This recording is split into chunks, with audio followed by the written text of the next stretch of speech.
Hello and welcome to The Update. I'm Georgia Hawkins. Australians are being warned there's no quick fix to higher cost of living issues. Inflation set to peak above 7% by the end of the year. The government says it's not an increase in the minimum wage that's causing inflation to rise, but rather global instability and supply issues. Treasurer Jim Chalmers says it'll take at least 2 years before we're back to normal. The current expectation is that it will get worse this year, moderate next year and normalise the year after. We haven't reached the peak yet, but we can see it from here. And while cost of living is hurting, it apparently hasn't stopped us spending altogether.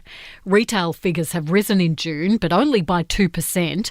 Cafes, restaurants and takeaway foods saw the largest rise, up 2.7%, followed by clothing and footwear. There's been a standing ovation in federal parliament, with legislation introduced to provide 10 days of paid domestic violence leave. It ends a decade-long campaign for change.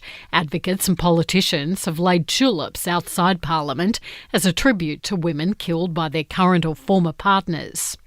New research shows when it comes to online abuse, it's women who are the most likely victims.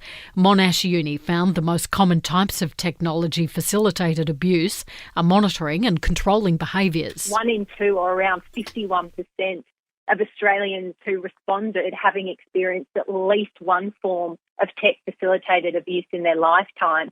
And we have 1 in 4 of people acknowledging that they'd engaged in abusive behaviour in their lifetime. Professor Asher Flynn.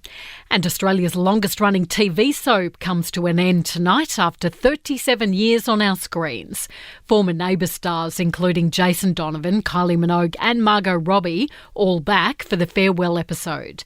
In sport, Manly will become the first NRL club to have 3 generations of players from one family tonight when Zach Fulton makes his debut against the Roosters. He's the grandson of the late immortal Bob Fulton. Dual world champion Kelsey Lee Barber is still expected to compete in javelin at the Commonwealth Games, despite testing positive to COVID. And Red Bull's Formula One team could be powered by Porsche next season, under a deal that will see Porsche acquire a 50% ownership.